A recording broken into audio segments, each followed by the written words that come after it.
Olá, seja bem-vindo ao programa Ação Nacional. Bom, você tem medo ou pavor de falar em público ou você fala em público com muita naturalidade? Hoje nós vamos debater aqui no Ação Nacional sobre como falar em público e para isso eu recebo aqui o ator Alexandre Castelli e também o professor de comunicação e oratória Tadeu Bretas. Bom, boa noite para vocês, obrigado pela presença. Boa noite. Eu já estou sentindo aqui meio incomodado, porque eu estou com dois profissionais aqui, eu já não sei o que eu faço com a minha mão. Se eu ponho na mesa, se eu fico aqui, né? O professor está aqui, né, que dá aula de interpretação, o ator que dá aula de interpretação, o professor que, né, de oratória, eu já fiquei meio incomodado. 8 mãos, né? As mãos se multiplicam. E aí, o que eu faço? Italiano ainda não consegue segurar as mãos. Aí juntou tudo. Gente, é muito comum as pessoas realmente terem esse tabu de falar em público, ter medo de falar em público. Não é natural, né, para o ser humano falar em público. Todo mundo que a gente pergunta assim, escuta, me conta a sua última experiência de falar em público. Pode ser assim, num evento simples, churrasco de família, até um evento mais formal, uma palestra. Olha, as coisas são muito interessantes. As pessoas falam, olha, eu não sei o que faço com as mãos, começo a sentir uma tensão, transpiro pra caramba. E aí, né? Como é que eu lido com isso? Acho que justamente os cursos, e quero dar os parabéns pelo programa, porque o assunto é muito importante, seja quem for, né, que esteja nos ouvindo agora, porque hoje, mais do que nunca, as pessoas têm essa necessidade de ir para frente e falar. E aí, como é que eu controlo tudo isso? Acho que a gente vai ter chances de debater bastante. Com certeza. E principalmente, eu acho que não vamos aprofundar mais esse assunto, mas tem essa questão, né? Tem uma geração hoje que só fica no celular, né? Não conversa, não tem diálogo. E aí, quando você expõe o rapaz lá, fala, agora, meu filho, você tem que falar em público. Duas coisas, Júnior. Tem a geração do celular, mas também tem a geração do vídeo, dos canais. De televisão. De televisão, que são muitos. São muitos. Então, essa geração, ela tá acomodada com... E pegou essa facilidade do celular e de fazer o seu programa, de divulgar o seu pensamento, né, de falar através do celular. Mas o falar em público, né, nós tivemos a oportunidade de ter esse curso, né, junto com o professor Tadeu, através do Instituto Ser. Nós percebemos, eu me aprofundei um pouco no assunto, que quase 49% das pessoas têm medo de falar em público. 49%? Sim, é uma pesquisa, Nossa. Eu não sei se ela estava tão atualizada, mas eu queria saber o motivo desse medo. Porque nós classificamos a pessoa que tem medo, mas que medo que essa pessoa tem? O quê? O que esse medo carrega? Um trauma de infância, um medo de passar ridículo, um medo de não ter confiança em si, um medo estético, eu não estou bem para me apresentar, eu gaguejo. O que vão ficar pensando em mim? O que vão ficar... Isso, essas, né? Então, é muito pessoal, né? E nesse curso que nós começamos a aprender, eu comecei a fazer uma mini pesquisa de pessoas e eu perguntei para as pessoas, né, você tem medo? Tem. O porquê? Cada história que nós ouvimos não tem uma receita para falar, olha, faça isso que vai resolver, mas você pode no dia a dia amenizar isso, controlar isso com algumas... Né? O professor falou muito bem, às vezes uma piadinha né, num churrasco, os alunos de teatro que têm esse problema, quando chegam para mim, eu começo a dar em doses homeopáticas, pequenos textos, pequenas poesias e a coisa vai transformando. Mas o legal é saber o que te incomoda. É uma pergunta até pessoal. Por quê? Se descobrir também. Como? É importante isso, não é? Muito interessante isso, né? E isso fez a gente pensar em várias oportunidades, sabe? Em vários caminhos a seguir. E olha, a tentativa de ajuda... É tão gigantesca quanto os medos que tem, né? Que são muitos. Que são muitos. Né? O professor falou uma coisa interessante, que é essa questão de ter pavor de falar, né? Tem momentos que você, até no momento de família mesmo, você citou. Achei muito interessante. Porque às vezes, final de anos, né, todo mundo se reúne. Fala, isso. Gente, vamos reunir, vamos fazer uma oração então, né? Exato. Ou então, pelo menos, um aniversário, que é homenagear alguém. Sim. Jesus do céu, como é difícil. Por onde começa? por onde começa? Eu falo que eu também tenho essa dificuldade. E olha que a gente trabalha na frente das câmeras. Das câmeras, né? Mas quando você está com a sua família, parece que muda, né? A coisa é diferente. Nos eventos do cotidiano, muito me perguntam, né? Se nesses eventos que tem pessoas conhecidas, a dificuldade aumenta. É curioso isso. Aparentemente, quando se olha de fora, falar para pessoas conhecidas é mais simples do que falar para uma plateia que você nunca viu. Mas isso não é verdade. Quando a pessoa te conhece, ela já criou uma imagem a seu respeito. Mas veja, é uma imagem misturada com o seu dia a dia. Quando você ocupa a posição de falar, de assumir a palavra, muda a perspectiva, inclusive visual. Aquelas pessoas que te ouviam no meio de uma rodinha vão estar todas olhando para você e o discurso, discurso é seu. E aí? Então, entre as falas do Alexandre, acho que é importante colocar que, das possíveis causas, o medo de ser julgado é uma das maiores, uma das principais. Isso tem relação, sim, com a forma como a pessoa foi criada, com as oportunidades que ela teve de se expor e não foi bem sucedida. Isso eu digo tanto no ambiente familiar quanto no ambiente escolar. E ela vai carregando pequenos traumas de forma que um dia na empresa ela precisa, um gestor diz, olha, eu preciso que você faça uma apresentação desse projeto para a nossa diretoria. Nossa Senhora. Olha, a pessoa começa a sofrer, em média, com 10 dias de antecedência. Com 10 dias de antecedência, ela já está com medo. Ela vai sonhar com aquilo.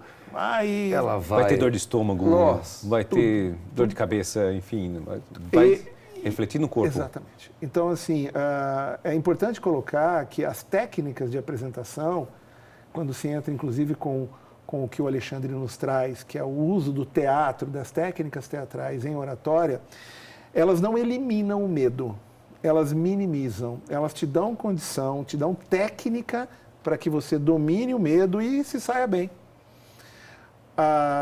O receio, aquele efeito metabólico do medo, né? A gente fala que os olhos não veem, o coração não sente, mas o intestino acusa, né? Você sente um frio na barriga.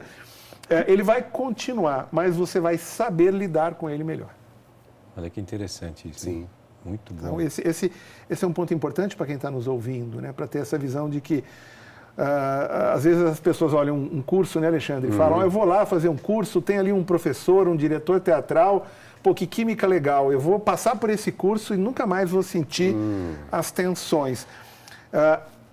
Fernanda Montenegro, recentemente, dando uma entrevista, né, a dama do teatro brasileiro, quiçá mundial, disse recentemente que ainda tem, todas as vezes que vai entrar em cena, a mesma sensação que tinha quando começou a carreira há muitas décadas atrás. Quer dizer, a técnica te dá condição de dominar, mas o ritual tem que ser mantido. Sem dúvida.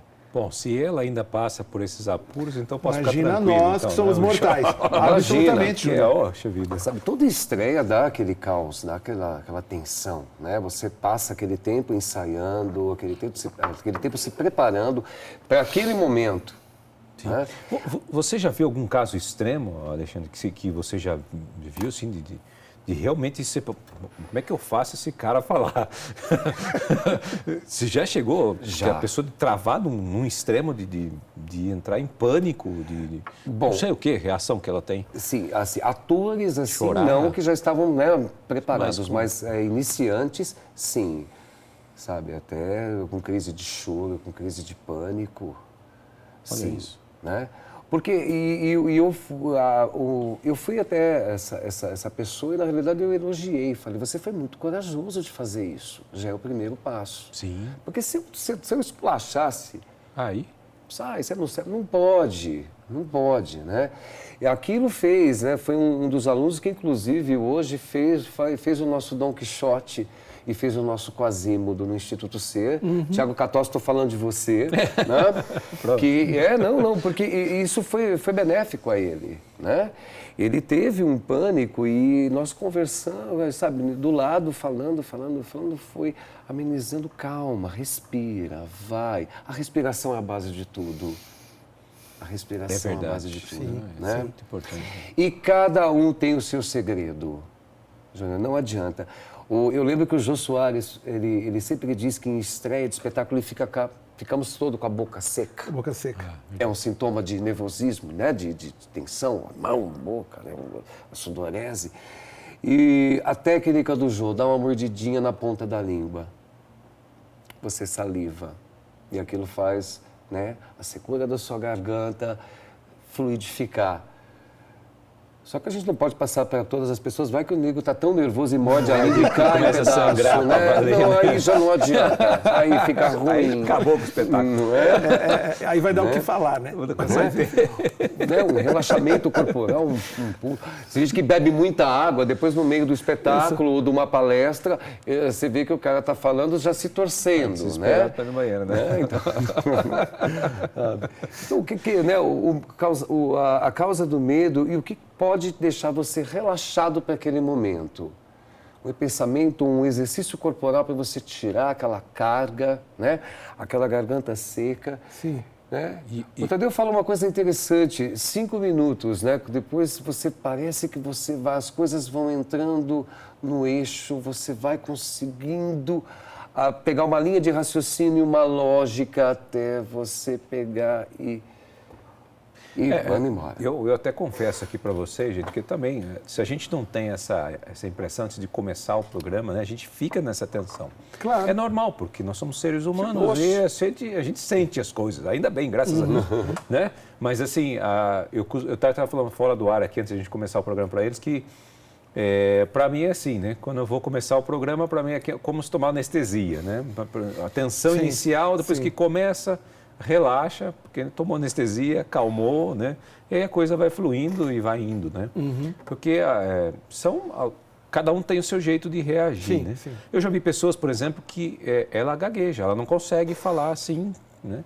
Mas conversando com você, ela não gagueja, pessoalmente, mas se tiver uma roda, começa a gaguejar. Com certeza. E também se pega um violão e canta, não gagueja. É verdade, isso é bastante comum. Isso é bastante comum. Os primeiros minutos de uma apresentação, eles são cruciais para que as pessoas percebam e sintam que devem lhe ouvir. Eu costumo dizer que se você começar bem, ou pelo menos que você comece seguro, não totalmente, que como eu já disse, totalmente seguro é impossível, mas que você comece transmitindo uma certa segurança. As pessoas provavelmente vão continuar lhe ouvindo. Então é só calcular assim que a gente tem um momento inicial como um momento em que o público decide se vai ouvi-lo ou não, se vai ouvi-la ou não. Esse é um ponto importante. Por isso que preparar a apresentação, seja ela qual for, é fundamental. Se tem algo que eu aconselho assim como uma das primeiras dicas esteja muito seguro do assunto que você vai falar, mas não se acomode nessa segurança, no seu conhecimento. Prepare uma apresentação respeitando o tempo que você tem para fazê-la. Porque determinados assuntos podem se estender de 1 minuto a 8 horas. E alguns assuntos, eles lhe dão, hoje em dia, no universo corporativo principalmente, cada vez menos tempo para apresentar projetos, ideias, soluções. Você tem que ter, além de tudo, a capacidade de síntese. É verdade. Então, e aquele momento inicial, é ali que você tem que colocar toda a sua energia. É o avião decolando, é onde ele usa toda a força, toda a potência. É aquele momento que as pessoas vão olhar e falar, vou ouvi-lo. Ali vem coisa boa, então eu não vou consultar meu celular, eu vou ficar prestando atenção, focado. E assim mesmo é difícil. Portanto... É uma arte. É uma arte. É por isso que nós estamos trazendo o apoio de uma arte, que é o teatro. Que é o teatro. A gente considera importante que a pessoa trabalhe não apenas a oralidade, mas corpo, gestual, espontaneidade. E nada melhor que o teatro para isso. Bom, eu vou querer saber um pouquinho sobre esse curso aí, né, no próximo bloco, porque a gente precisa ir para um rápido intervalo e a gente volta já. Ok.